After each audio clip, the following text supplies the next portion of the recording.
Before we get started, there will be spoilers for the 1000-Year Blood War arc of Bleach in the video to come. With the villains of the 1000-Year Blood War arc being a resurgent empire of Quincy's, a race thought to be all but extinct for the vast majority of Bleach, there was one character above all others that fans expected to play a big role in the final arc.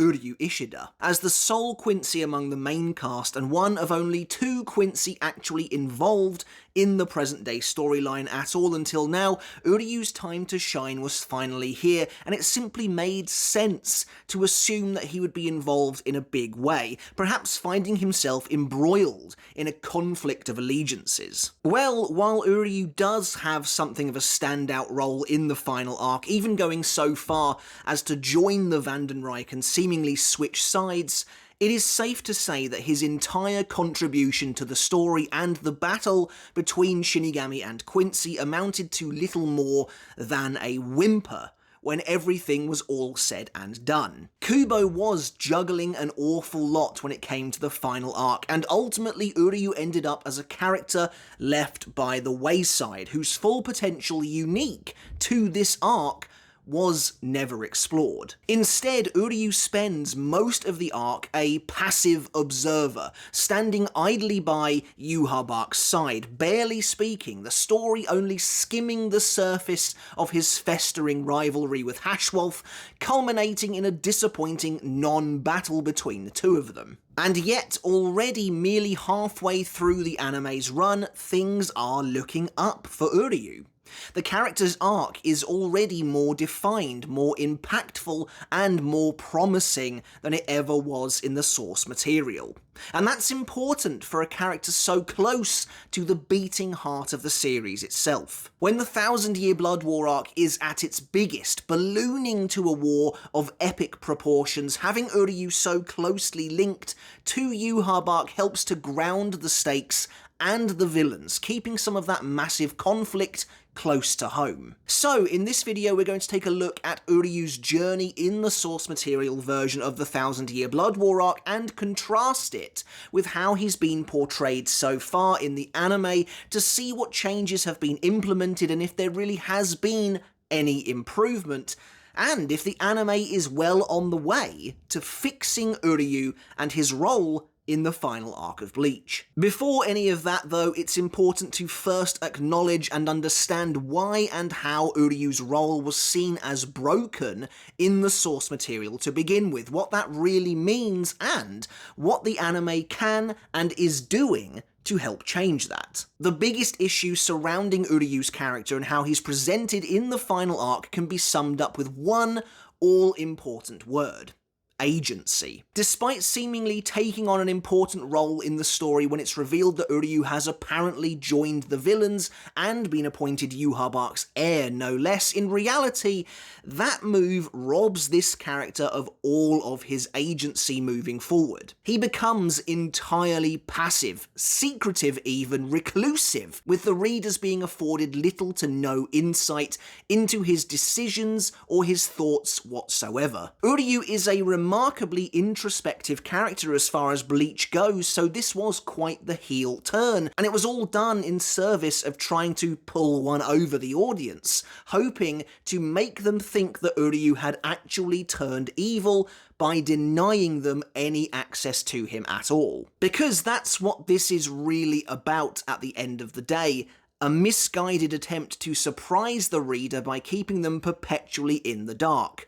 Uryu's turn to villainy is portrayed in the source material as wholeheartedly 100% serious from day one. We as readers are supposed to actually legitimately believe that Uryu has joined up with the genocidal maniacs who now want to eradicate the current state of the Bleach universe, purely because, on a biological level, he is one of them. And I appreciate that to some degree, the idea that Uryu has been without his wider family for his entire life, save for his cold and distant father and his grandfather who was brutally killed. It makes some sense that he might latch onto the Vandenreich when they appeared, especially after Yhwach offered Uryu his hand. Where Uryu's grandfather is concerned specifically, you could understand Uryu wanting a desire for justice or vengeance against the Shinigami, even if the book has potentially been closed on that character arc a long time ago. The problem, though, is that I don't think I knew a single long-time reader who believed for 1 second that Uryu was actually evil.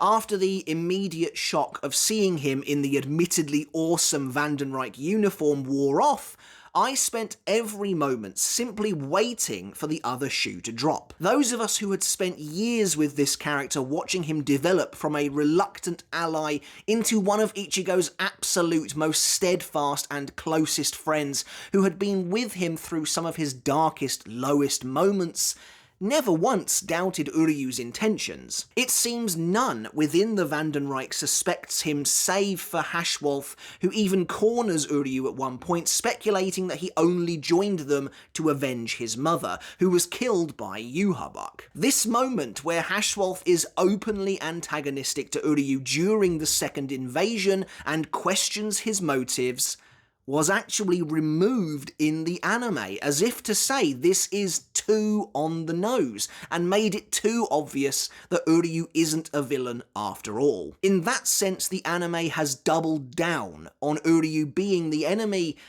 and I think that works. Where Uryu in the source material never quite commits in the way Kubo perhaps wanted him to, building his betrayal and therefore his story in the arc on shaky ground from day one, the anime is taking a slightly different approach. In a way, that leads us nicely into our overview of Uryu's role in the arc.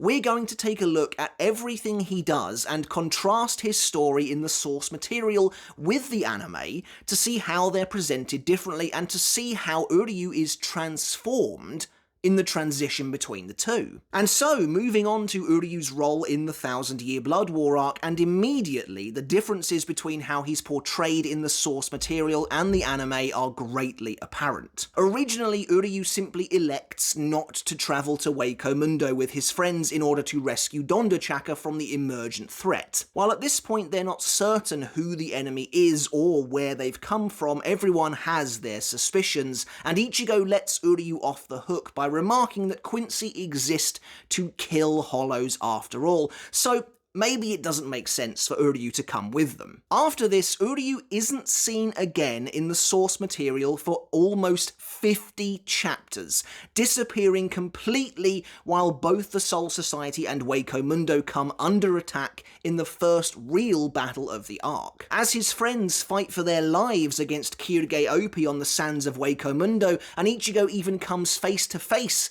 with Yhwach himself after the death of Yamamoto, Uryu is conspicuously absent from the story entirely. Only when Ichigo has learned the truth behind his origins does Uryu reappear, having joined Yhwach and the Vandenreich in chapter 537. Of course, it's no coincidence that Uryu's next move is revealed at the climax of Everything But the Rain. It's here that we learned what happened to his mother, Kane Katagiri, and so seeing him infiltrate their ranks immediately after this revelation would seem to undermine its impact somewhat, which is why it's so difficult to know what Kubo wanted to achieve with Uryu in this arc. From the way Kubo keeps Uryu so closed off from the readers at all times, it really feels like he didn't want us to even entertain the idea that Uryu might be up to something. But then by positioning the big reveal right after the knowledge of Uryu's mother's fate, I wonder what else we were reasonably supposed to think. Anyway, as you can see, Uryu's decision to join the Vandenreich kind of comes out of nowhere in the source material, but that's not necessarily a bad thing. The shock factor is effective, and it made for an exciting development as the world geared up for the next stage of the war. Many people correctly speculated that Uryu was likely to meet up with the Vandenreich somehow anyway. Them coming together was the natural progression of the narrative, but so much was left up in the air. Who reached out to whom? How did they come together? And how much does Uryu truly know about these guys? Well, the anime improves on Uryu's early game story here dramatically, in my opinion, fleshing it out considerably and adding much needed context throughout the entirety of the first invasion. Even if Uryu isn't involved in any of the ongoing battles, he still gets necessary development as a path is clearly laid out before him, which leads neatly into the arms of the waiting Vandenreich by the end. Right from the start, it feels like Uryu has an ulterior motive for not going with his friends to Waco Mundo, and even tries to warn Ichigo and the others about the possibilities that lie ahead. And indeed, he does have an ulterior motive, using this time to research their new enemy, to try and learn what he can about them and their possible ties to his family. In the anime, Uryu makes all the right moves as far as I'm concerned, doing everything you would rightly expect him to do, from trying to question his father Ryuken to even finding his grandfather Soken's old journal, which depicts the history of the Vandenreich from 1,000 years ago, including their brutal defeat at the hands of the original Gotei 13 and Yhwach's Auswählen that robbed many of their powers and lives. It's here that Uryu learns the truth for the first time, and we as audiences get to see the impact of that moment on the young Quincy, as well as a real conflict brewing within him when he thinks of the constant war between Shinigami and Quincy, before contrasting that with fond memories of his time with Ichigo. Even if it all ultimately leads to the same conclusion at the end of the arc, though we don't know that for sure yet, the anime commits to Uryu making a heartfelt decision. You get the sense that he wants to learn more, that he wants to get to the bottom of what's going on here, but also that his position as a Quincy has left him feeling helpless and maybe even ostracized. And what a fantastic, unexpected cliffhanger it was when, during Everything But the Rain, we surprisingly found ourselves back with Uryu briefly, the young man standing desolate in the rain, when who should approach him from the shadows but Hashwolf. It's easy to see what the anime is trying to do, but it works so well. Uryu's a smart man, and he loved and respected his grandfather greatly. To learn about the secret 1,000-year history between the Shinigami and the Quincy likely rocked him to his core. To see how an ancient Yamamoto incinerated many of the Lichtreich soldiers with hellfire, but also to witness the way Yhwach treated the Quincy, supposedly his own children, in the present day as well, was almost certainly a brutal gut punch. And so, despite having some answers, Uryu is left without clarity, until the Vandenreich come along and reach out to him. It's honestly really well done, and it puts the spotlight rightfully on Uryu, even when so much else is happening around him in the story. Put simply, the anime version of the arc never forgets its Quincy roots. Later, just before the second Quincy invasion, Uryu is officially introduced to the rest of the Vandenreich. As he appears on stage alongside Yhwach and the Schutzstaffel, Yhwach proclaims Uryu his heir, shocking the rest of the sternritter. In the source material, Yhwach tells them not to question his decision, for they will all bear witness to Uryu's power in the battles to come. Ultimately, this never happened, as Uryu was sidelined for the rest of the arc to follow, meaning he never once demonstrated his power, his shrift, or anything of the sort to the rest of the Vandenreich. Put simply, he never justified his position as Yhwach's successor, despite all the uproar it caused among the sternritter. Later, Uryu kneels before Yhwach and drinks his blood, becoming a sternritter in his own right and gaining a shrift. This sequence is mostly the same in the anime, but tonally it feels a lot different. Thanks to the lighting, the ominous music, and some additions to Uryu's dialogue, the entire scene is extremely foreboding and very sinister. There are a few new shots that really help to sell Uryu's fall to the dark side, including the glimpse of his eye reflected in Yhwach's blood and the shadowy close-up of his face as he embraces his chosen path. I love Uryu's new dialogue here, where he renounces everything he once was and those that he's now choosing to leave behind. It all comes together to make it really feel like Uryu is making a pact with the devil, and that he knows, crucially, what he's getting himself in for. The scene smartly links back to the newly established arc for Uryu that the anime set up in Core 1, as he notes that after his mother's death he wondered what his purpose was, why he survived Yhwach's Auswählen. But he found the answer he was looking for in Soken's diary. Uryu declares his intention to bury the Shinigami, and by doing so in this moment, the anime goes further than the source material ever did. While it might still be difficult to truly buy into for those of us that have been with the series for so long, the anime does a far better job of transforming Uryu into a villain. Also, there's that agency that was missing too. Uryu actively states his motivation for joining Yhwach and wanting to destroy the Shinigami. It's excellent stuff. We've yet to really learn how Uryu survived the Auswählen, but again, I'm hoping the anime will put the focus on some answers like that as we move into the latter half of the story. Right now, though, in the anime, we are focused on building Uryu's character, and the anime is doing a wonderful job of it. From there, the second Quincy invasion begins. As Uryu, Yhwach, and Hashwolf arrive atop Silburn and the Serete is overrun, the battle is underway.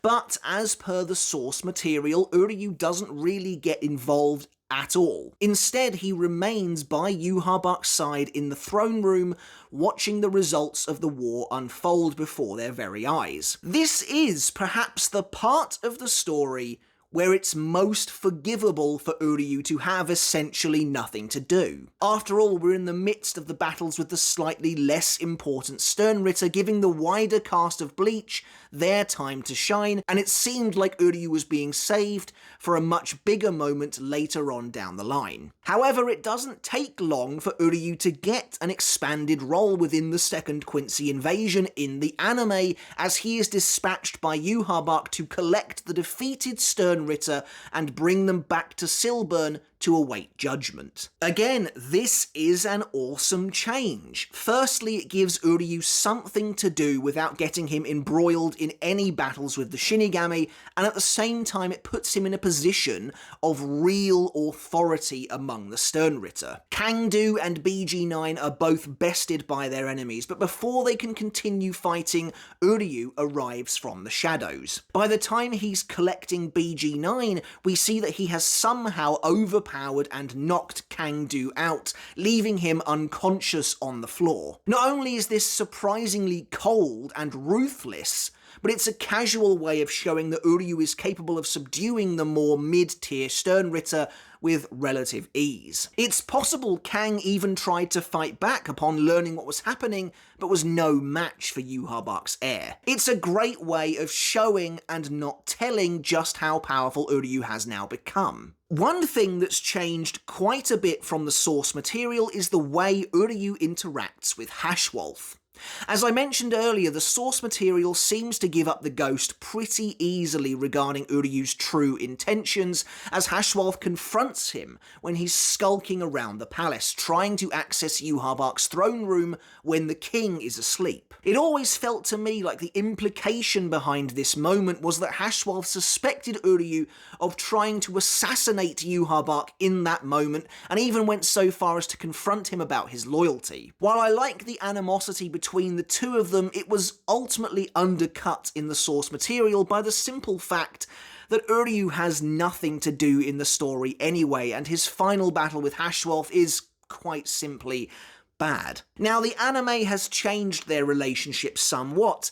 That sense of unease between the two of them doesn't really exist anymore, and they feel more like equals. Hashwolf doesn't question Uryu's loyalty in the anime, and instead Uryu is there to witness the bloody executions of Kangdu and BG9. While it did make sense for Yhwach to be there for the execution in the source material, I think having him swap places with Uryu is a total net positive.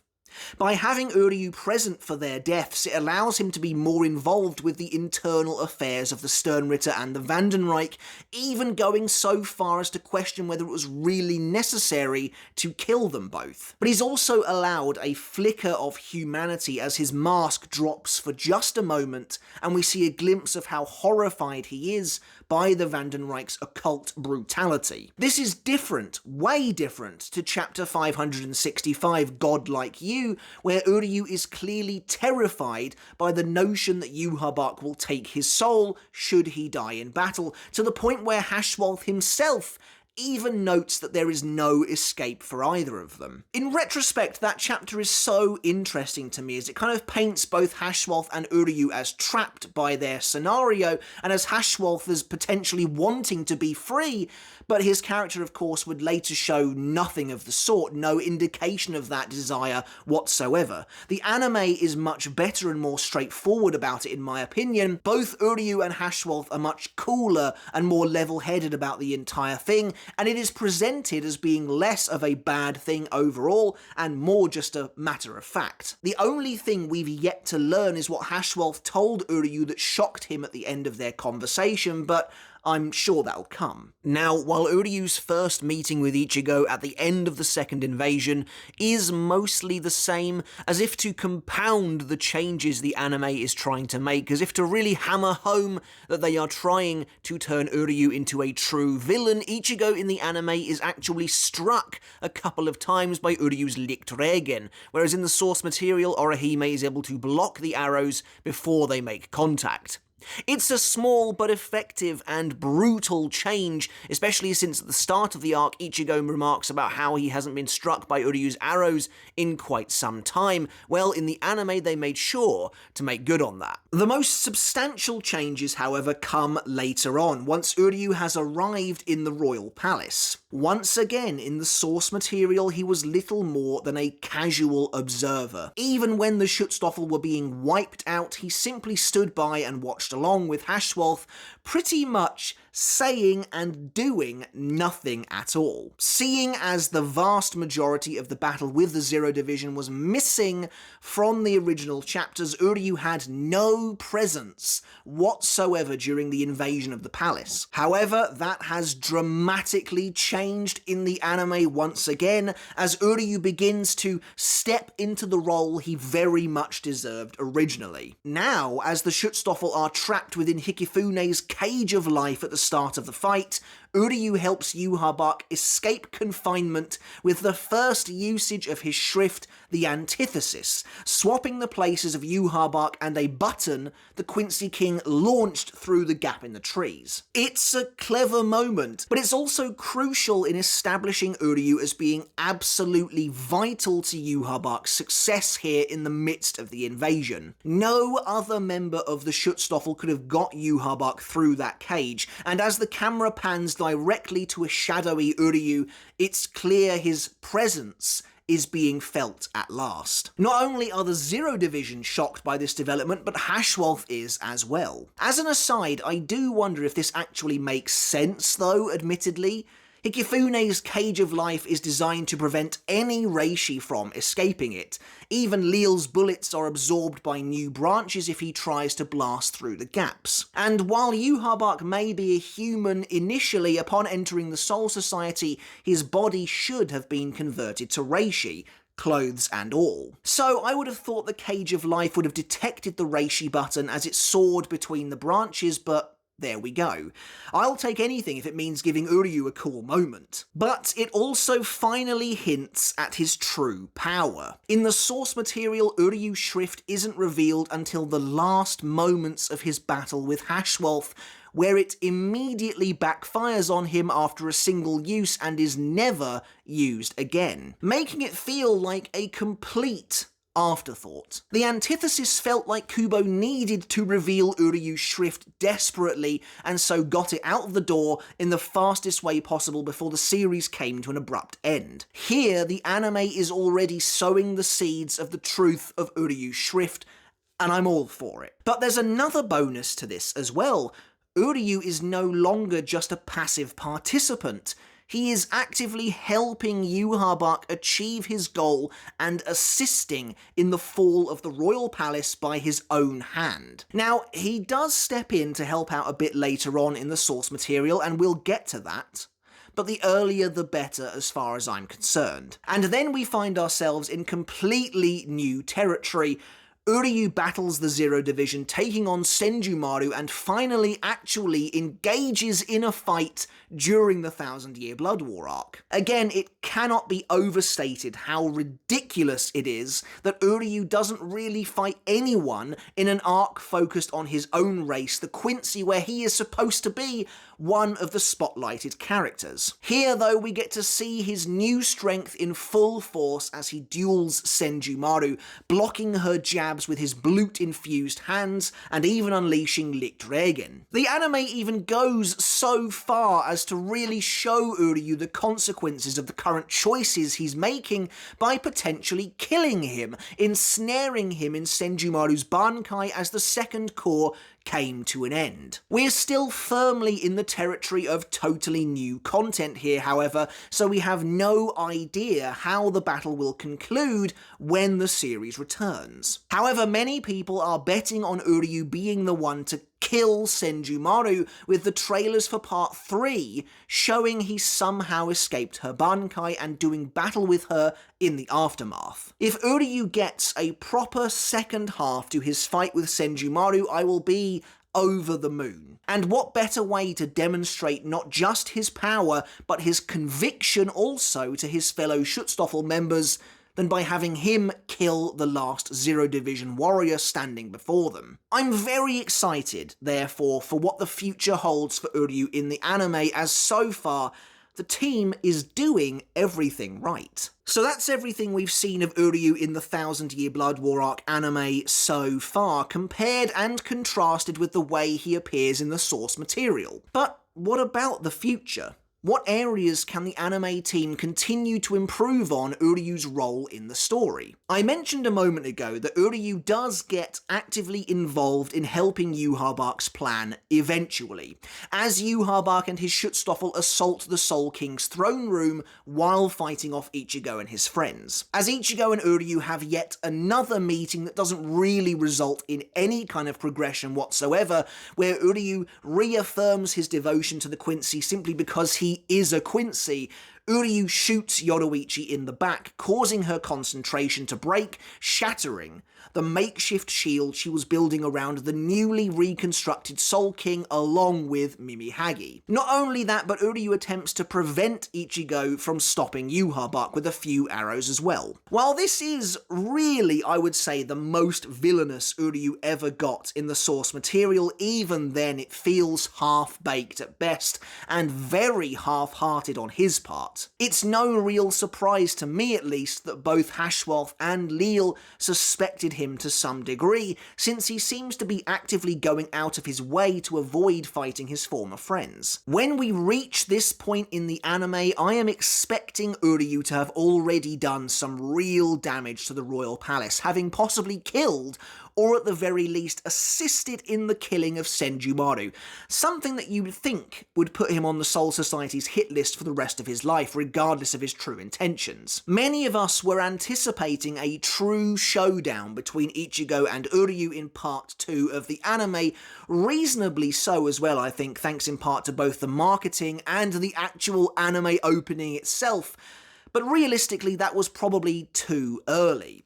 I think it would work wonders, though, if we had a fight like that take place right here in the Soul King's throne room. This whole sequence isn't bad in the source material by any stretch of the imagination, but it is a bit of an unfocused mess. Were you to center everything that's going on around a climactic battle between Ichigo and Uryu, where Uryu truly does seem too far gone, I think it would really work. Plus, that's yet another chance for Uryu to show off the power he's gained in Yhwach Arc's employ, resulting in him sending Ichigo flying from the palace edge in the end. The idea of a clash between Ichigo and Uryu was flirted with in the source material, but like a lot else in Uryu's storyline, it wasn't ever followed through with. The closest we came was a brief standoff in Wahrwelt, only for Uryu to reveal his true allegiance to Ichigo and his friends a mere page or two later. Regardless, it felt like Kubo had been working towards this one panel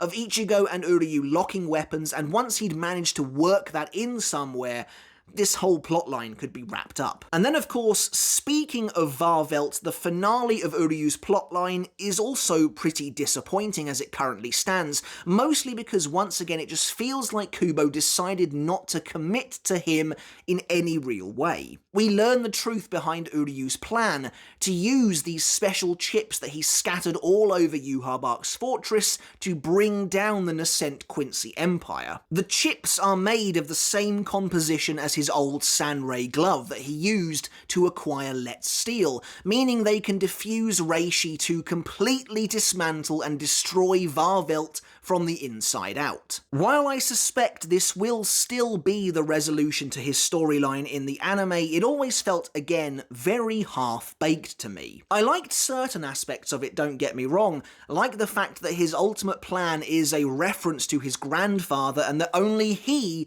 can pull it off, but it feels unusually reckless for Uryu. Plus, there's the question of why didn't he do something like this earlier? He could have blown Silburn to pieces during the second Quincy invasion before Yhwach Arc had activated the Almighty. Plus, how did Uryu know that Yhwach Arc was even going to build Wahrwelt in the first place? Questions like this do need to be answered, and I want to dedicate a video to Uryu's grander plan in the future. Also, if we're still going to have a battle between Uryu and Hashwolf as the climax of Uryu's entire storyline, and I hope we still do, then that fraught, testy relationship between the two of them will need to come from somewhere, as the fight is the natural, ultimate culmination of Hashwolf's suspicions. The catalyst for that could be as simple as Hashwolf discovering Uryu's plan in the moment, but I have a sneaking feeling a big chunk of the endgame of Uryu's story is going to be changed. I would love to see Ryuken get involved, for example. Either way, I would like the two of them to just have a proper fight in the anime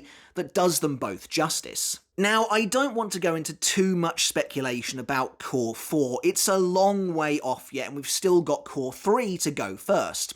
But to circle back to the question at the start of this video, has the anime fixed Uryu's role in the 1000-Year Blood War arc? Or at the very least, are they hard at work on it? Are they going in the right direction? The answer in my eyes is a clear and resounding yes. Not only did the anime dedicate precious time to show how and why Uryu found himself in the clutches of the Vandenreich, developing this character in a way that makes sense while giving him some real conflict to mull over as Uryu rightly would, but they also gave him resolve, conviction. The anime is doing its best to turn Uryu into a real villain, a true enemy of the Shinigami, who supposedly believes in the dogma of Yhwach Arc and the Vandenreich and is ready to fight for their cause. In the source material, Uryu always felt out of place within the Vandenreich, and while that might have been by design, I think it was actually more to do with the fact that Uryu never truly felt like he engaged with the Vandenreich as a faction whatsoever. He never truly believed in any of it, and that's not how you convince an audience that this character has turned his back on his friends. There were two possible roads the anime could have taken. Either they make it explicitly clear from the start that Uryu isn't evil and is trying to avenge his mother and the other Quincy victims of Yhwach Arc, or they double down on him being a zealot and a villain, and they have chosen the latter, which I think is absolutely the right move. Now they can have Uryu attack the royal palace, and yes, even fight his friends, and it feel believable. While it feels wrong, it's unquestionably the best thing for his place in the 1000 Year Blood War arc moving forward. Of all the amazing changes the anime has made so far, the improvements, the fixes to Uryu's character, a character who deserved to be central to this particular story, are absolutely some of the best, and I can't wait to see more. Alright guys, but that's it for the video. As always, I really hope you enjoyed it. Let me know your thoughts down in the comments below. Has the anime improved on Uryu's character in the 1000 Year Blood War arc so far in your eyes? Have they fixed him, or are they well on the way to doing so? What would you like to see done differently with Uryu in the cause yet to come? I'd love to know all of your thoughts down in the comments below. And as always, I want to end the video by saying a massive thank you and giving a huge shout out to my supporters over on Patreon. I really do appreciate each and every one of you so very much. And if you like what I do here over on YouTube and you want to support me on Patreon as well, you want to take that support from me another step further, you can do just that to get your name in the credits like this and to get every video I release absolutely ad-free. Alright guys, but until next time, I'll catch you later, and I'll see you then.